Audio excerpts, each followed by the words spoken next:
Sigiriya occupies a unique position among heritage sites of Sri Lanka, attracting many local and foreign visitors. It is considered one of the best examples of a royal township complex with an unmatched combination of urban planning, hydraulics engineering, architecture, art and disciplines extant in South and Southeast Asia. This gigantic rock, Sigiriya, stands about 360 meters above mean sea level on a beautiful plain covered with rare species of plants and trees. Archaeological excavations prove its history dates back to prehistoric times.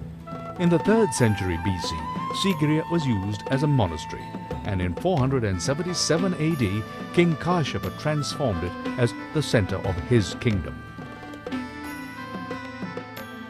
The Great Chronicle of Sri Lanka, the Mahavamsa, records that in this royal township complex, King Kashyapa built his palace on the summit of the rock, imagining a second Alakamanda, and dwelt there like the god king Vesamuni. Sigiriya was protected by ramparts, walls and flights of stairs. Of them, the main entrance to the Sigiriya rock fortress and palace, which faces north, also known as the Lion's Paw, is a breathtakingly beautiful edifice. The constructions on the summit of the rock, 200 meters above the surrounding plain, is a marvelous monument. The area on the summit is a stepped plateau of about 1.5 hectares and has ruins of buildings, including the palace area, a smooth flat stone throne, gardens, a pond scooped out of solid rock, paved pathways and flights of steps that are the finest samples of extraordinary technical skills and creativity among contemporary craftsmen. On the southern and western sides of the rock, there are 2 cubicles grooved into the solid rock, which seem to have been used as guard points. The world-famous frescoes are synonymous with Sigiriya, representing the golden era of Sri Lanka's heritage in murals. What we can see today is but a few in just one section, but there are references in the graffiti that 500 damsels have been painted on the entire western face of the rock.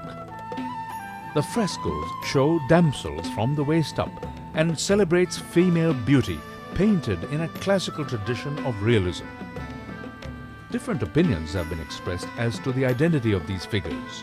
Some say they are the king's consorts, others that they portray lightning and clouds, and yet others believe that they were sylphs. A striking feature in Sigiriya is its mirror wall with its smooth glazed plaster. This well-preserved wall contains graffiti inscribed by the visitors in the past in the form of Sinhala verses expressing their romantic feelings on seeing the paintings of those beautiful damsels, the palace, and recalling the fascinating surroundings. This is a fine sample of very early Sinhala folk literature which is of high literary significance. This ancient royal amenity reflects the glory of Sri Lanka's heritage in multiple aspects, and in considering its uniqueness, UNESCO declared Sigiriya a World Heritage Site in 1982.